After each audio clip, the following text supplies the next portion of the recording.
Hello friends, welcome to defence matrix. तो DRDO ने सफलतापूर्वक संत मिसाइल का परीक्षण किया है, जहां पर इस मिसाइल को चंदीपुर टेस्ट रेंज से फायर किया गया था। ये मिसाइल जो है वो एक एक्सटेंडेड रेंज वर्जन है हेलिना मिसाइल का, जिसकी रेंज करीबन 15 से 20 किलोमीटर की बताई जाती है और जिसका सीकर है वो मिलीमीटर रडार पर बेस्ड है। इस पर हमने बहुत डिटेल में एक वीडियो बनाया था जो आगे प्ले होगा। Hello friends, welcome to defence matrix.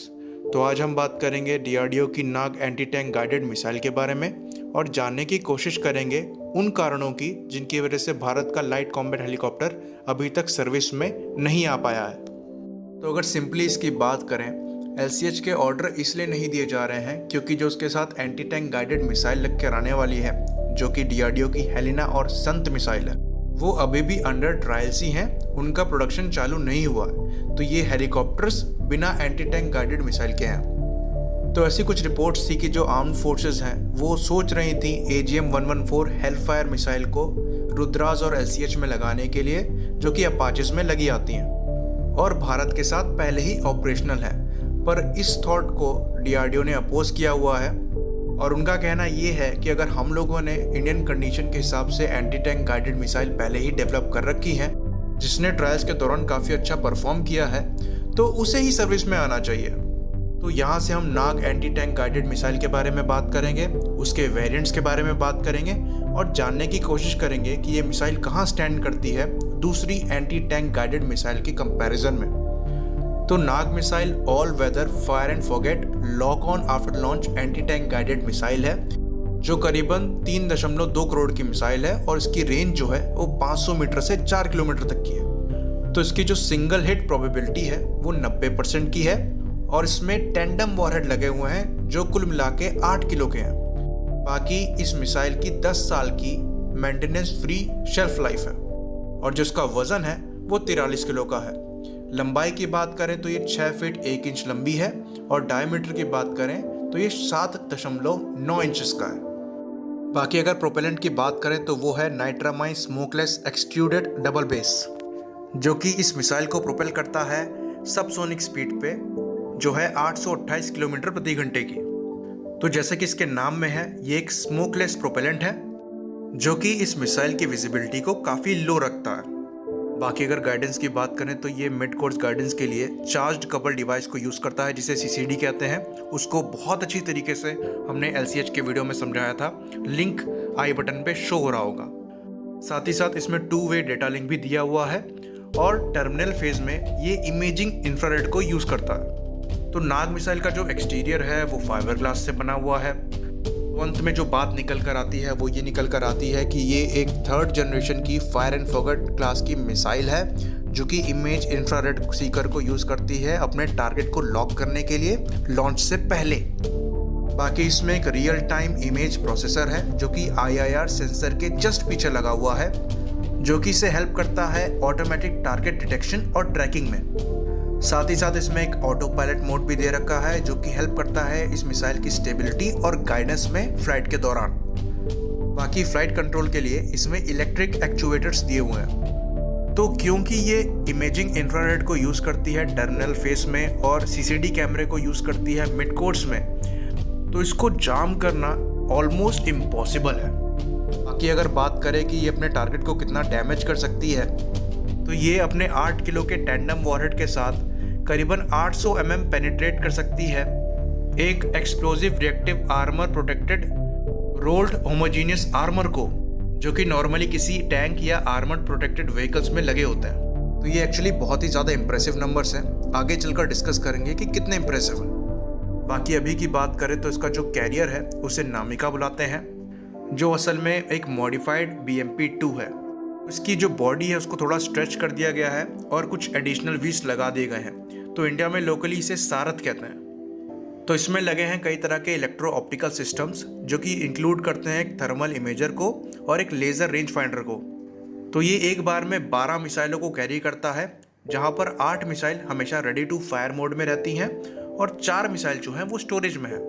बाकी जो इसका ऑक्सिलरी पावर यूनिट है उसको भी कॉम्पैक्ट रखा है, जो कि इसे लो ऑब्जर्वेबल बनाती है। तो वो हेल्प करता है इसको साइलेंट वॉच ऑपरेशंस में। साथ ही साथ इसमें न्यूक्लियर, बायोलॉजिकल और केमिकल प्रोटेक्शन सिस्टम भी दिया हुआ है और fire detection and suppression system भी दिया हुआ है। तो लास्टली अगर सबसे लेटेस्ट ट्रायल्स की बात करें तो इंडिया टुडे की रिपोर्ट के हिसाब से, जो कि करीबन 1 साल पहले पब्लिश हुई थी, नाग के समर ट्रायल्स के दौरान 6 मिशन कंडक्ट हुए थे एक्सट्रीम टेम्परेचर कंडीशन में पोखरण रेंज में, जिसमें सारी मिसाइलों ने अपने मिशन ऑब्जेक्टिव्स मीट किए थे, जो कि थे मिनिमम रेंज के, मैक्सिमम रेंज के, इनडायरेक्ट अटैक के और टॉप अटैक मोड्स के, और सभी ने डायरेक्ट हिट अचीव किया था अपने टारगेट पे। तो ये जो ट्रायल्स हुए थे इसे इंडियन आर्मी ने कंडक्ट किया था अपनी कंडीशंस के हिसाब से, और मिसाइल सिस्टम ने पहले ही अपने विंटर ट्रायल्स, जो कि फरवरी 2019 में हुए थे, उसको भी क्लियर कर रखा था। तो जो गवर्नमेंट है उसने acceptance of necessity for induction Nag missile के लिए जो है वो इशू कर दिया है, और 10 की 10 मिसाइलें जो कि यूज़ करी गई थी विंटर और समर ट्रायल्स में, उन्होंने अपने टारगेट्स को डिस्ट्रॉय किया था। तो ये तो हो गई बात इंडिया टुडे की रिपोर्ट की। तो जो इसके कंपटीशन में मिसाइल आती है वो इजराइल की स्पाइक LR मिसाइल है, जिसका छोटा ऑर्डर इंडियन आर्मी ने दिया था और रिसीव करी, जिसमें 12 लॉन्चर्स थे और 240 मिसाइलें थी। तो जैसा कि आप टेबल को अपनी स्क्रीन पर देख पा रहे हैं, दोनों मिसाइलों को कंपेयर किया हुआ है। तो यहाँ से हमको ये बात पता लग रही है कि जो नाग ATGM है वो 2 किलो हल्की है स्पाइक LR से, और जो पेनिट्रेशन है वो 100 मिलीमीटर ज़्यादा है, और बाकी ऑलमोस्ट सारे क्राइटेरिया आइडेंटिकल है। और अगर ट्रायल्स की बात करें तो नाग ने काफ़ी अच्छा परफॉर्म किया था समर ट्रायल्स के दौरान पोखरण में। वहीं पर अगर स्पाइक की बात करें तो द वीक की एक रिपोर्ट के अनुसार तो हॉट समर ट्रायल्स के दौरान जो स्पाइक के सेंसर्स हैं वो अपने टारगेट को पिकअप नहीं कर पा रहे थे पोखरण रेंज में, और जो मिसाइल है वो समर ट्रायल्स में फेल हो गई थी। तो इसका जो कंक्लूजन है वो ये है कि अपनी इंडियन कंडीशन के हिसाब से भारत के लिए सबसे सुटेबल जो मिसाइल है वो नाग ATGM है। तो अब यहाँ से हम आगे बढ़ते हैं और नाग के वेरिएंट्स की बात करते हैं। तो जो पहले नंबर पर आता है वो man portable anti tank guided missile या फिर MPADGM है।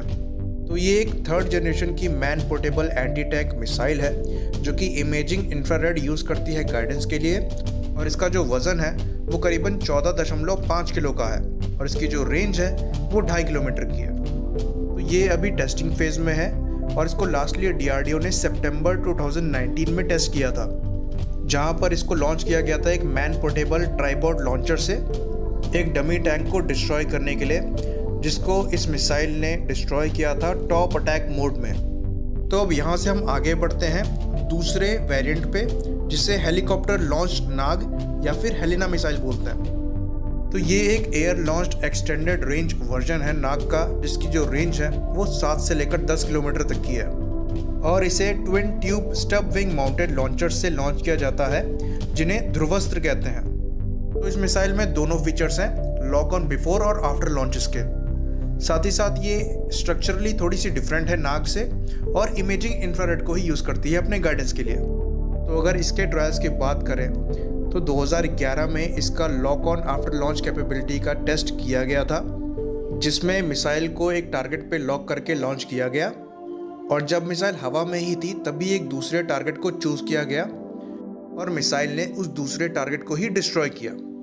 तो इस तरीके से ये कैपेबिलिटी को डेमोन्स्ट्रेट किया गया, जहां पर जब मिसाइल हवा में थी तभी उसको टारगेट को दिया गया और उसने उस टारगेट को डिस्ट्रॉय किया। तो अब ये काम कैसे करता है उसको समझ लेते हैं।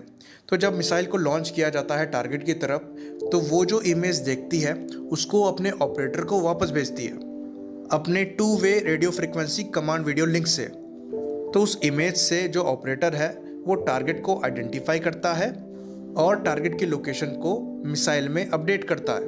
उसके बाद जो मिसाइल है वो अपने टारगेट को फॉलो करते हुए डिस्ट्रॉय करती है।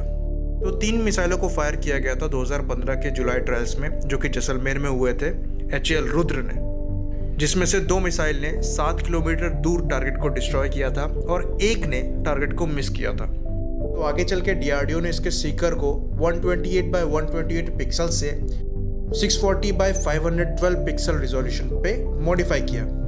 बाकी अगर और ट्रायल्स की बात करें तो अगस्त 2018 में भी एक सक्सेसफुल ट्रायल हुआ था पोखरण टेस्ट रेंज में, और आगे चलकर इंडियन आर्मी और DRDO ने हेलिना मिसाइल को अपनी मैक्सिमम रेंज पे टेस्ट करने के लिए 7 से 8 किलोमीटर दूर टारगेट को हिट किया था, चांदीपुर, ओडिशा में, जो कि 8 फरवरी 2019 में कंडक्ट किया गया था। तो उस समय की इकोनॉमिक टाइम्स की रिपोर्ट की बात करें तो ट्रायल्स के दौरान जो मिसाइल है वो स्मूथली अपने लॉन्च प्लेटफॉर्म से रिलीज हुई थी और उसने अपने टारगेट को पूरे कोर्स में प्रिसाइजली ट्रैक किया था और डिस्ट्रॉय किया। तो यहाँ तक तो रही बात हेलिना की। अब बात करेंगे stand of anti tank guided missile यानी संत की। तो इस मिसाइल को पहली बार टेस्ट फायर किया गया था नवंबर 2018 में। ये मिसाइल एक अपग्रेडेड वर्जन है हेलिना मिसाइल की।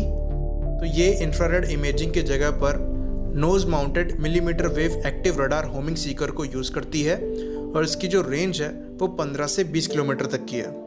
तो अगर इसके सीकर कॉन्फ़िगरेशन की बात करें तो उसमें सबसे पहले रेडोम आता है, उसके बाद सर्वो स्टेबलाइजेशन यूनिट है एंटीना के साथ, फिर आपका RF ट्रांसीवर है जहाँ पर RF आपका रेडियो फ्रीक्वेंसी है, फिर IF रिसीवर है और लास्टली आपका सिग्नल प्रोसेसिंग यूनिट है। तो अगर टेस्टिंग की बात करें तो 1 साल पहले ही इसे मी-35 हेलीकॉप्टर से टेस्ट फायर किया गया था। तो अगर अभी प्रेजेंट की बात करें तो DRDO के ऑफिशियल्स के हिसाब से जो हेलिना मिसाइल और संत मिसाइल दोनों प्रोडक्शन रेडी हैं और अपने ट्रायल्स को सक्सेसफुली क्लियर कर चुकी हैं।